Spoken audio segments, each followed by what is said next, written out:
Bonjour à tous et bienvenue chez les douceurs de Maëlys. On se retrouve aujourd'hui avec une nouvelle recette et on va réaliser ces jolies pâtes d'amandes avec une farce aux noisettes et au chocolat.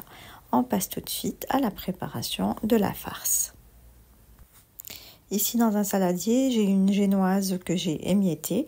Donc soit vous faites une génoise à la maison ou soit vous achetez une génoise toute prête. À cela, je viens d'ajouter 200 g de noisettes grillées et moulues, grossières, enfin entre le gros et le fin, donc plutôt en grains moyens. J'ajoute ici une cuillère à soupe de pâte à tartiner. Je commence ici à mélanger mes ingrédients ensemble. Donc là, j'utilise ma main pour bien contrôler la texture de ma pâte. Donc ici, je vais venir ajouter progressivement du lait concentré sucré tout en mélangeant ma pâte.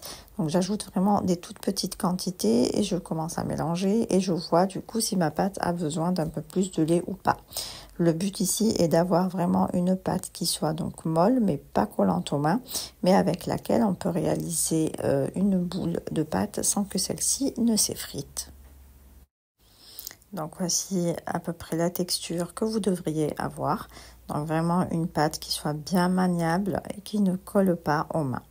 Donc on va pouvoir du coup réaliser avec des petites boules comme ceci sans que celle-ci ne s'effrite. À présent, on va venir donc réaliser des boules de 25 g chacune.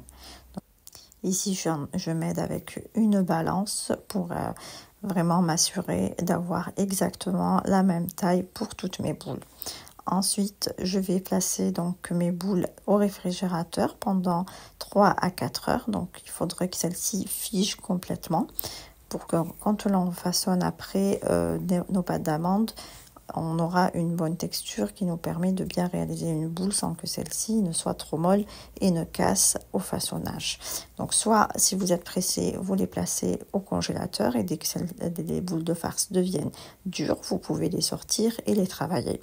Ou vous faites comme moi, donc vous prenez, vous mettez les boules au réfrigérateur pendant 4-5 heures et ensuite vous passerez au façonnage de nos pâtes d'amandes.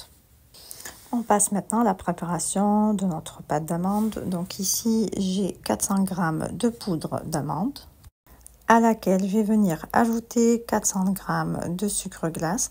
Donc là, je viens l'ajouter petit à petit et je vais bien le tamiser sur mes amandes. Ensuite, je viens bien mélanger les deux poudres ensemble.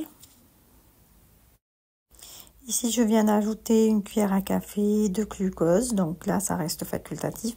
Le but du glucose ici, c'est pouvoir conserver votre pâte d'amande le plus longtemps possible. Ensuite, je vais venir donc mouiller ma pâte avec un petit peu d'eau de fleur d'oranger.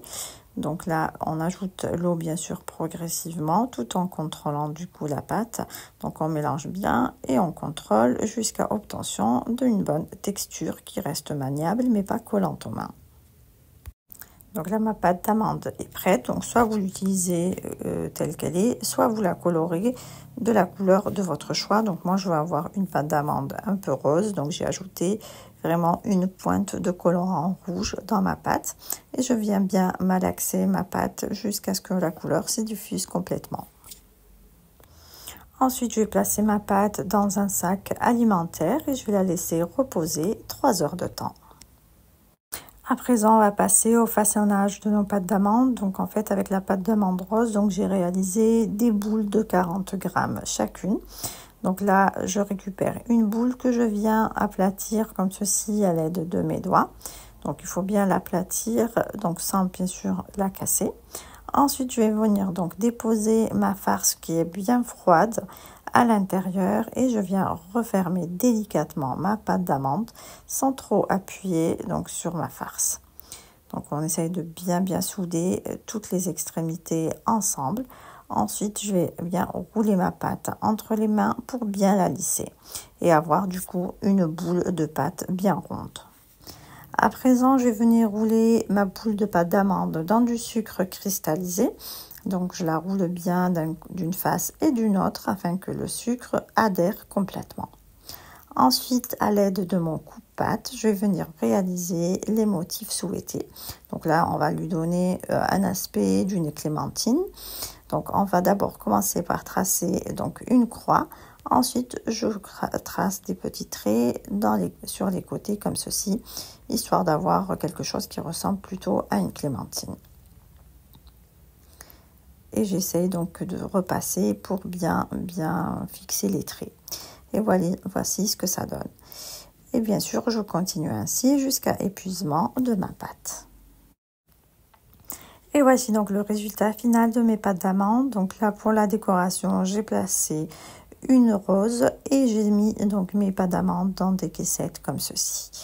Voilà, ici on arrive à la fin de notre recette. J'espère que celle-ci vous a plu. En tout cas, si vous avez aimé, laissez-moi un like et vos avis en commentaire. Et n'hésitez surtout pas à partager la vidéo autour de vous. Quant à moi, je vous retrouve très vite pour une nouvelle recette. Merci de m'avoir suivi et à très bientôt chez les douceurs de Maëlys.